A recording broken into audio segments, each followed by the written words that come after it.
Man, so Foogiano has been released from prison. For the people that don't know this Gucci Man artist, he served 4 years. He the last remaining artist from the new 1017 year. He posted a picture of him and said no more free food. I ain't gonna lie, bro, check them papers. That's the first thing he should be doing is checking that contract even though he know what he signed. Foogiano just stepped back into the real world after 5 long years behind bars, and instead of easing in quietly, he came out swinging with a message that instantly had people talking. This wasn't some soft comeback or a casual update either.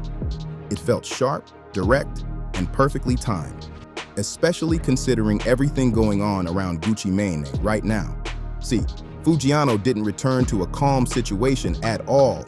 The label he once called home has been surrounded by chaos, rumors, and serious situations that go way beyond music. If he had Pooh Shiesty in a bullshit deal, he most definitely got you in one. The only difference is he might not crash out and end up like Shiesty. But if Shiesty had a #1 song and still was complaining, that means he probably feel like he wasn't getting enough money. I'm gonna be honest, this my opinion. Foogiano is okay. I feel like Shiesty is and was gonna be a bigger artist than Foogiano. Unless bro come out on some different shit, he gonna be complaining too. Gucci already said he been waiting on him, so you know he ain't let him out that contract. Please do not pull a Bobby Shmurda. Come out on fire, bro, cause rap is dead right now. There's talk about incidents involving Pooh Shiesty, legal pressure building up, and tension spilling into the streets with tracks like Crash Dummy making noise. And right in the middle of all that, Foogiano reappears with years of silence built up and something heavy on his mind. The timing feels way too precise to ignore. This is someone who spent years watching everything unfold from the sidelines, seeing the same man he once looked up to turn into one of the most talked about figures in the game. And now that he's free, he's stepping into a situation that feels deeper than just music drama. So to really understand why his message hit the way it did, you gotta look at where he came from and everything he went through to get here.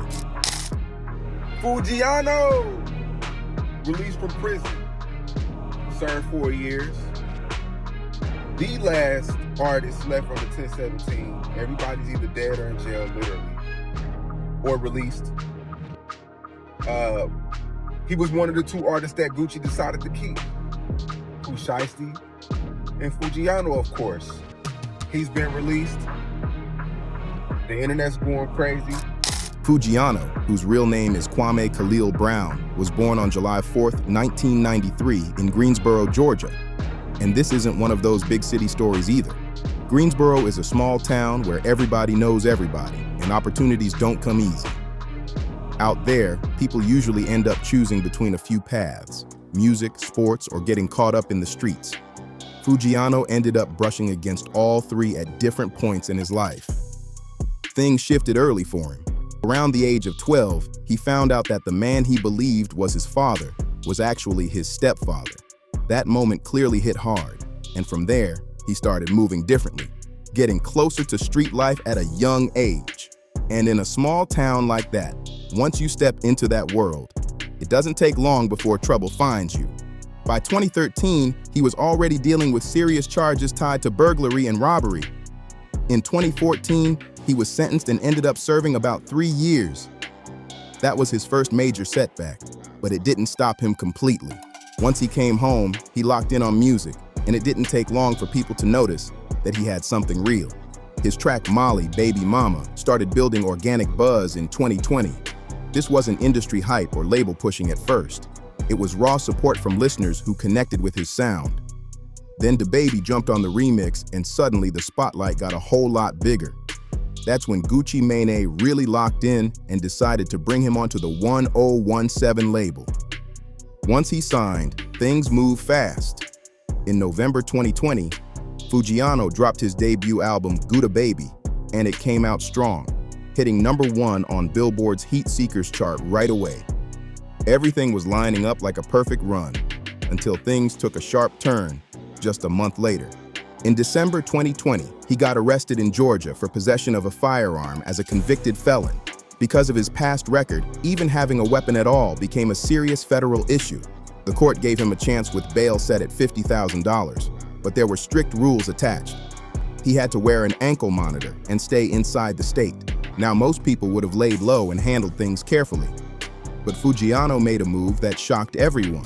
Foogiano, the Atlanta-based rapper whose real name is Kwame Brown, is represented by Gucci Mane. Take a look. This is a booking photo just in. U.S. Marshals now say they tracked down the 27-year-old in Memphis last week. They tell us they had been trying to find him for 3 months after he apparently melted off his court-ordered ankle monitor, and they tried to track him down there. At last check, Brown is now being held in a jail in Memphis. We've also learned he's part of an ongoing wrongful death lawsuit stemming from a fatal shooting. He reportedly destroyed the ankle monitor and left the state completely. For 3 months, he stayed on the move, and what made it even crazier, he was still showing up at events and performing under his own name. At shows, he would hype the crowd up, basically asking if they would stand behind him if authorities showed up. And the crowd would go wild every time. It was bold, risky energy. But situations like that don't stay unchecked forever. By March 2021, federal agents caught up with him in Memphis, Tennessee. Not long after, in May 2021, he was sentenced to 5 years in federal prison. That sentence came from the original charge, plus everything tied to leaving supervision and going on the run. Rapper Foogiano's 5-year prison sentence that he apparently was given in Greene County, Georgia yesterday, and talk about a little bit of circumstances surrounding that. Now, we don't have access to the official court documents right now, so we are kind of basing this off just grassroots level information that is being, passed around. But it does appear that there's a lot of talk about him getting 5 years for removing an ankle monitor or something like that. But it also seems that he had a possession of a firearm by a convicted felon charge. And from our perspective as criminal defense attorneys here in Georgia, I think that is what likely led to the 5-year prison sentence. So recently, there was a case in Georgia that deals with possession of a firearm by a convicted. People around him spoke out right away. Rennie Rucci showed support publicly, making it clear she was standing by him. Meek Mill also spoke up, suggesting the situation was hurting his career more than helping anything.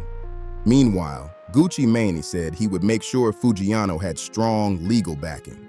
Then everything went quiet, at least from Foogiano's side. But outside, things kept changing fast.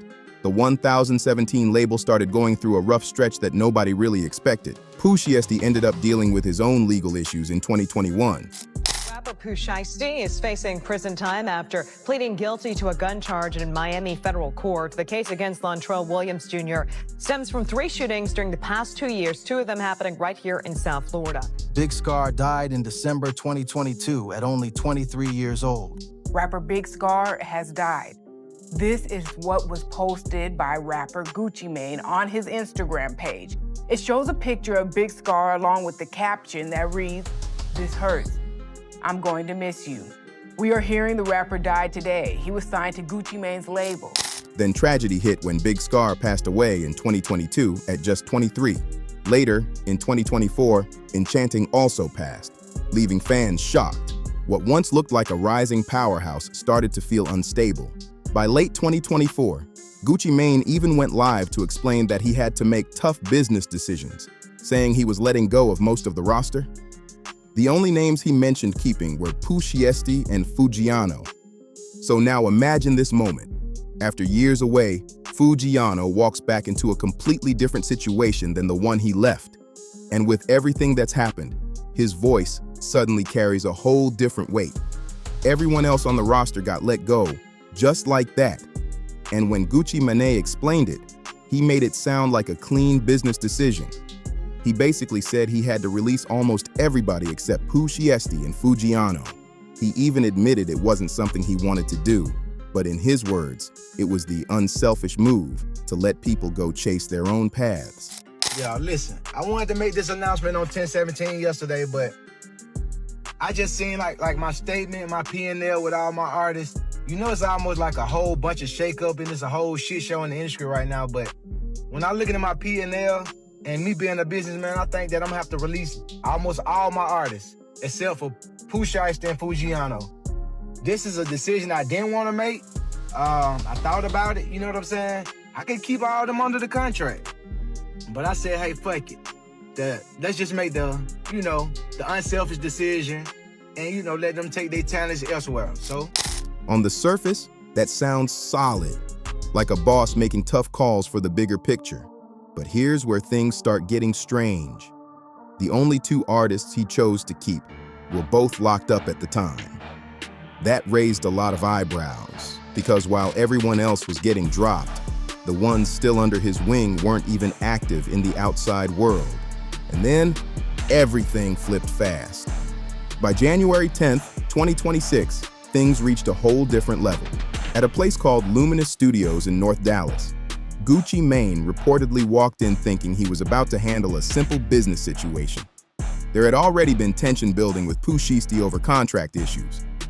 People close to the situation had been hinting that things weren't smooth behind the scenes. From what's being discussed, paperwork was even prepared ahead of time to separate business ties. The whole setup was presented like a meeting to clear things up. But once everyone got inside, it allegedly turned into something way more serious than just talking things out. As alleged, once these three men were inside the recording studio, Williams Jr. and 8 co-conspirators, several of whom traveled from Memphis, Tennessee, executed a coordinated armed takeover. As alleged, Williams Jr. produced an AK-style pistol and forced one of the victims to sign a release from the recording contract at gunpoint. The remaining conspirators displayed firearms and robbed the other victims of Rolex watches, jewelry, cash, and other high-value items. One of the victims was actually choked by one of the defendants to the point of near unconsciousness. Defendant Wright barricaded the studio door with his body to prevent the victims from escaping. Reports claim multiple people were involved, and instead of a calm discussion, the situation quickly escalated into a tense and uncomfortable scene. It's being said that pressure was applied to force certain decisions right there on the spot. Some individuals were allegedly blocked from leaving, and others had personal belongings taken during the chaos. Again, these are claims being discussed based on reports and legal documents, not confirmed facts. But the details being shared paint a very intense picture. Authorities later pointed to different types of evidence, including surveillance, location data, and phone records, all supposedly connecting people to what happened that night. One detail that really stood out was the situation around Pooh Shiesty himself. At the time, he was expected to be restricted to a certain location. But according to what's being said, his monitoring data suggested he wasn't where he was supposed to be. That alone added a whole new layer to the situation. Soon after, things moved quickly on the legal side. Multiple people, including Pooh Shiesty and others connected to him, ended up facing serious federal charges tied to the incident. These weren't small accusations either. The kind of charges being mentioned carry extremely heavy consequences if proven true. But what really shook everything was what came out in court. During a hearing in early April 2026, an FBI agent named Pamela Hansen testified under oath.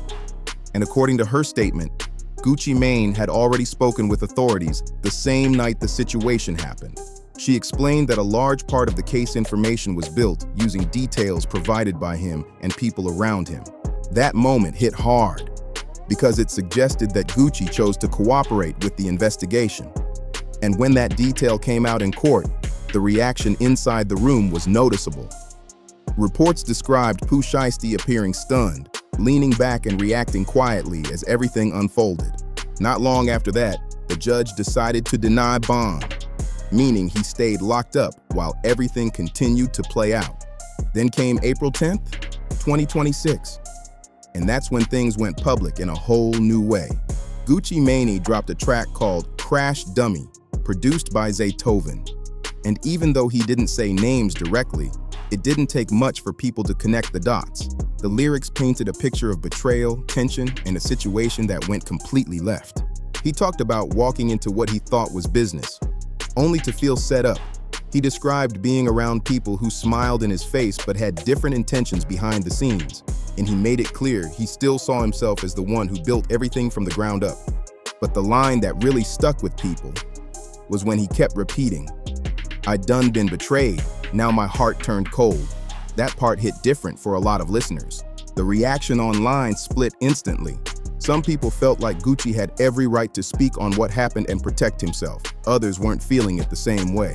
Uncle Murda came out strong, basically saying you can't move one way for years and then switch it up when things get serious. He questioned the message being sent and how it lines up with everything people had seen before. Then Charlemagne the God added his take. He pointed out that these are still allegations and not proven facts. But he also said something that stood out. At some point, when your life is on the line, people start thinking differently. Still, he admitted the whole situation is complicated and there's no simple way to look at it. And with all that unfolding, this is the exact moment Foogiano walks back into the picture. The internet went wild. Comment sections were exploding. Everybody had something to say, and the energy felt non-stop. Then April 21st, 2026 hit, and everything shifted again in a major way. That's the day Foogiano came home. The first sign came from Spiff O, a producer tied to 1017. He posted a simple selfie with Foogiano and dropped a short message basically saying, "No more, free him. He's back." Then Foogiano's own photographer confirmed it too, welcoming him home and making it official. The photo spread everywhere fast.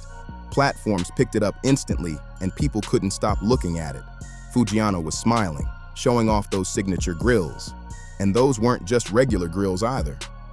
He once revealed in a documentary that he had a permanent set worth around $100,000 that he kept in the whole time, even while locked up. That detail alone had people talking, because it showed something deeper. He didn't come out looking worn down or different. He came out looking exactly like himself. Same energy, same presence, same confidence. And that's when the internet switched from celebrating to analyzing everything. Because look at the situation he walked into. Gucci Mane is dealing with serious controversy. Pooh Shiesty is caught up in a major legal situation. The label is being questioned from every angle. And now, Foogiano is suddenly the only active artist left standing who's free and not tied up in court. People noticed that instantly. Comments started pouring in. But instead of repeating random posts, the overall tone was clear. A lot of people were basically saying, this might be Foogiano's moment. Some were like, watch how this plays out. Others were hinting that out of everyone connected to 1017, he might be the one who turns things around. But there was also a different kind of energy mixed in. Not fear exactly. More like curiosity. Because people know his history. They know how he moves. And they know he's not the type to just sit back quietly. Now here's where things get really interesting. Foogiano didn't drop a diss track. He didn't jump online talking crazy. He didn't post long messages or explain anything. His message wasn't something you could screenshot. The message was his timing. Think about it. He comes home April 21st, 2026. That's just days after Gucci Mane dropped Crash Dummy. Just days after court testimony revealed that Gucci had spoken with authorities during that situation. Right in the middle of one of the most chaotic moments the label has ever seen. That silence speaks loud. It feels like he's saying, I've been watching everything, and now I'm here. And when you look at his past, that hits even harder. This is someone who, back then, chose to go on the run instead of following strict conditions. Someone who stayed bold, even under pressure. In interviews from jail, he made it clear he moves on his own terms. At one point, he basically said, I don't listen to what people tell me. I make my own decisions. That kind of mindset doesn't just disappear. So now you've got someone with that energy, stepping back into a situation full of tension, questions, and unfinished business. And it gets deeper when you think about his connection to Gucci Mane. This isn't just business. Foogiano looked up to him.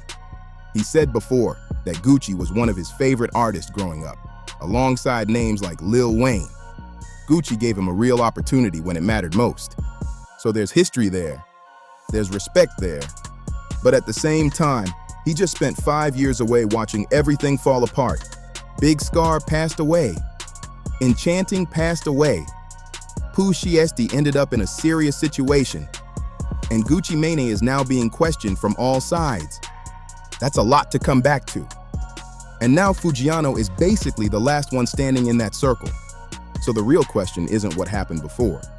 It's what happens next. Does he stay loyal and ride with Gucci through all this pressure? Does he distance himself and build something on his own? Or does he move in a completely different way that nobody expects? Because that photo, that smile, that calm energy, it doesn't look like someone confused or unsure. It looks like someone who's been thinking for a long time and already knows his next move. That's why people are paying so much attention right now. This isn't just about someone coming home.